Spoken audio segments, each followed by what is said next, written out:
Hi guys, I'm Denise from Hoot Shack, and normally I cover DIY and crafts, but this little guy gets a lot of questions, so I thought I'd go ahead and do a quick review on this hydroponic garden. I don't even know how to say it. I don't know if it's iDOO or iDOO or iDOO. I'm not really sure. So either way, you're here, so I'm assuming you can read it in the description. If this review helps you in any way and you decide you want to make a purchase, I'm going to leave a link in the description box below, as well as some other supplies that I use. And I would absolutely appreciate it if you would use those links. Okay, so let's get started. Okay, so when you get your unit, it's gonna come with everything packed inside this tray, and the pump will already be set in the right place. So you don't need to do anything with that, you just leave it right where it is. And then you're gonna need to fill your tank with water. So I talked about one thing you never wanna do when you fill your tank. This thing comes with a small plug on the back.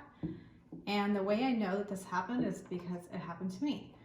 So when you're moving this thing full, keep your finger on that plug, because one time I was kind of moving the tray and the plug popped out and water went everywhere.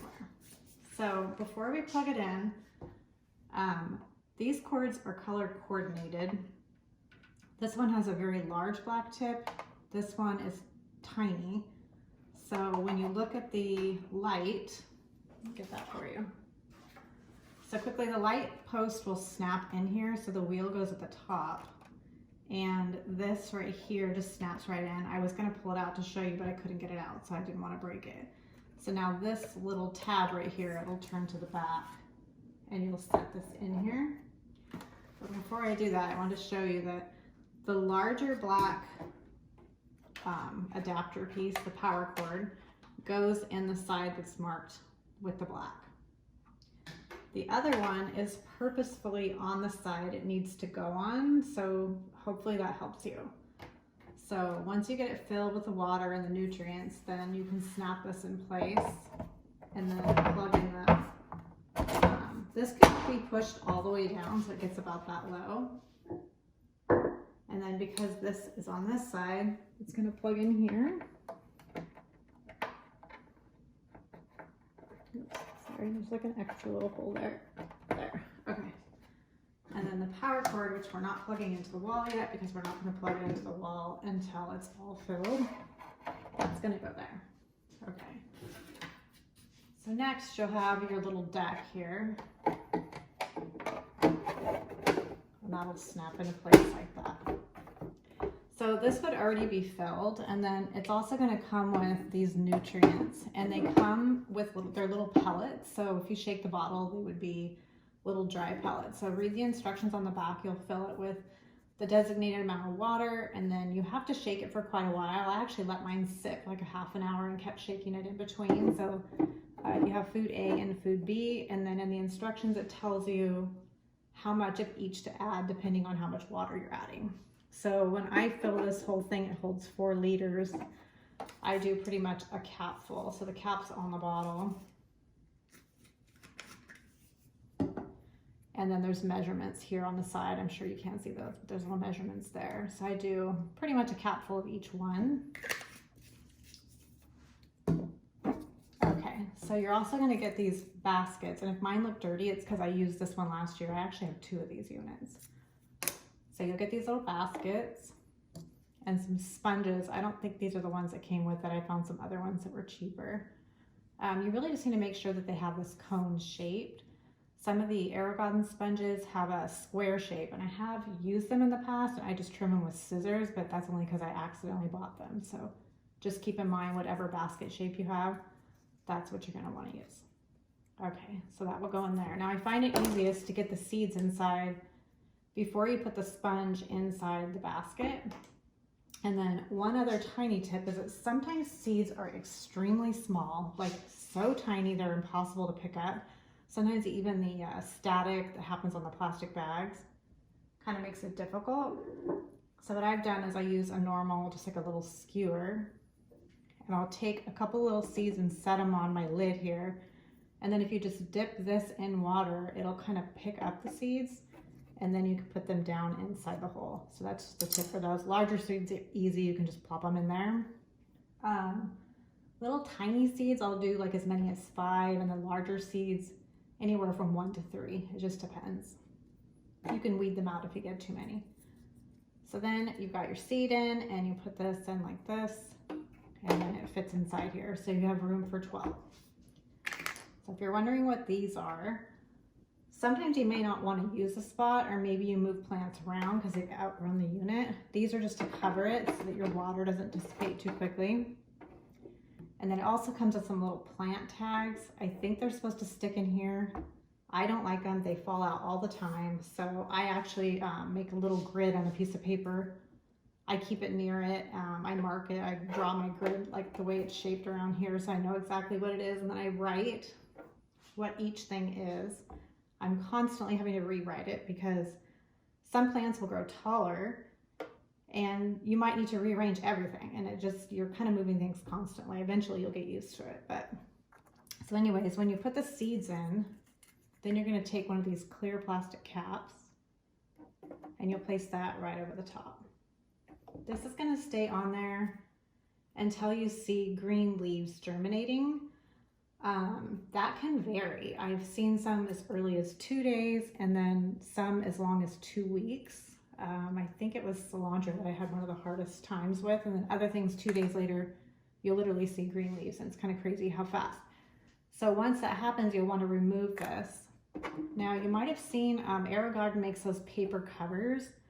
You can cut some and make your own. I use aluminum foil because eventually the top of the sponge will start to mold. So you want to keep it covered all the way until like around the hole right here, until the plant grows up enough to cover that. So that's just one tip you can do, or you can cut paper with a tiny hole in the center, set them over the top. The paper has to get reused frequently, so, but that's why AeroGarden has those on there. Okay, so now I think I've covered everything for this. You can get 12 plants in here. Again, like I grew tomatoes, they grow really fast. Other things grow slower, which is why I end up buying a second unit. I end up moving the shorter plants into one and the taller ones into the other. So, okay, so now I want to talk about cleaning it. Okay, so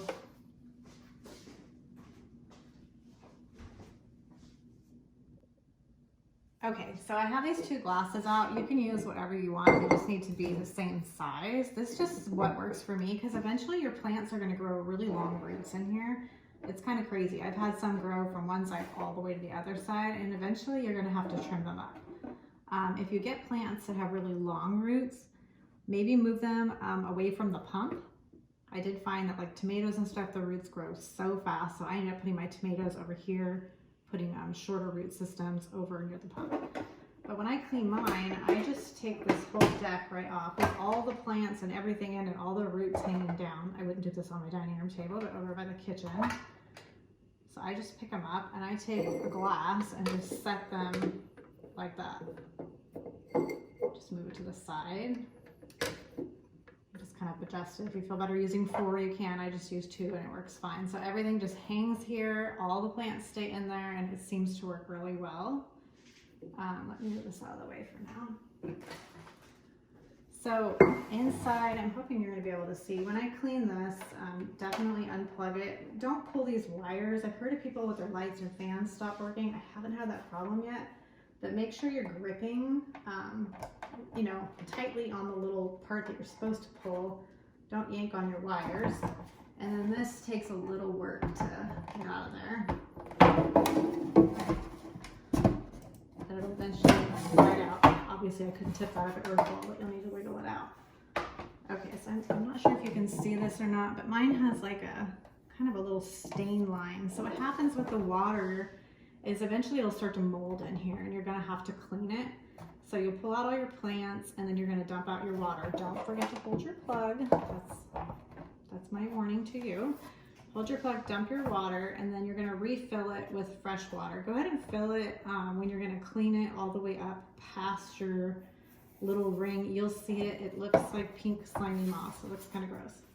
So then you're gonna fill your basin again, and then I add a tablespoon of bleach, and then I run the pump. I'll plug the pump back in once it's all filled. I throw everything in here if I have extra ones, like not the ones that my plants are in right now, but if you are putting plants outside, that's a good time to do it. But I'll take any extra of the baskets, put them in there. I even take the plugs, any little parts like that that you can, I throw them in the basin and then let it run for 10 minutes. And then I dump it, put fresh water in, let it run again for a minute, and then dump it out. You can also take like a little brush or something and just kind of clean off the edges of the pump. And then you'll start with fresh water. So speaking of water, I get the water from outside. I don't know how your house is plumbed, but we have soft water.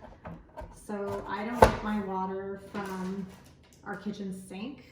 I don't know if you have soft water, but soft water is not good for your plants. So if you have a soft water tank, you might want to see if your outdoor hose bypasses the soft water. So I use fresh water. And then as far as adding nutrients, I change the water every 1 to 2 weeks. And then I just add nutrients at that time.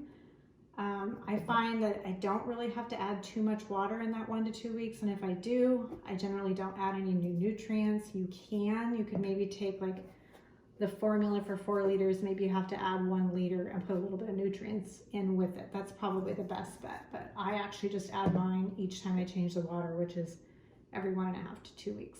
I know they recommend every week, but I don't have time for that. So if you have any questions, will you please ask them below, because I tried to cover as much as possible, but I'm sure I might have forgotten something. So let me know what you'd like to hear more of. Okay, so I wanted to show you the top of the unit. This is a little fan that's built in. It's pretty quiet. I mean, you can hear it a little bit, and water runs through the pump, so you can hear it trickle just a little, but it's nothing terrible. So you have your power button, and then when you power this on, the light and everything comes on, and the light will run for 16 hours. So I guess it's supposed to mimic the sun, and then it powers off for 8. There is a fan and water that you can turn on and off if you don't want to hear it for a while. Again, it's very small, and eventually you don't notice it at all. And then you have your vegetable light, which is different, the blue and red. I'm not a specialist in that. And then the fruits and flowers mode. So what I would say is that we have ours on our kitchen counter, and we don't have a lot of space in the house, and I don't want it out in the garage because I'm afraid I'll forget about it. But if you had a laundry room or someplace where you could put it, and it can be in the dark, it's not even really supposed to be near a window. But what I do sometimes is, if it's coming on in the middle of the night and I don't like it, I will just shut the unit completely off until like early in the morning when I'm awake, and then I'll power it back on to let it recycle to get onto a time that works best for us. So if you have more questions about that and I have the answer, go ahead and ask in the comments, and I'll try to answer that. Okay, if you're still here, thanks again for watching. Don't forget to check those links below. And then I'm hoping to record some more videos soon, because people really like these things, and it's mid-February here, and this is really when the magic happens with these. I love them for starting flowers, so I will talk about some of the different flowers that I've grown and what successes I've had and timelines and all of that. So if you want to follow me, you can. I'm not sure, I'll put them in a gardening folder. I don't know if you can just follow that folder. I'm not really sure how that works, but anyways, you can also take a look at the blog. I can update it there. And then I started another small blog called The Countertop Gardener, and you can check there. I've already done some posts on dahlias, and then I had some really good success with zinnias, so I'll talk about those as well. And then I'm trying some new ones this year. Like I said, I do have 2 of these gardens, and I love them. I also have an AeroGarden, just a small one. So I like them both. There's different things I like about each one, but this review is about this one in particular. So I think you can confidently buy one. They're not very expensive compared to the other models. They're super fun. So I hope you enjoyed this review. Thanks again.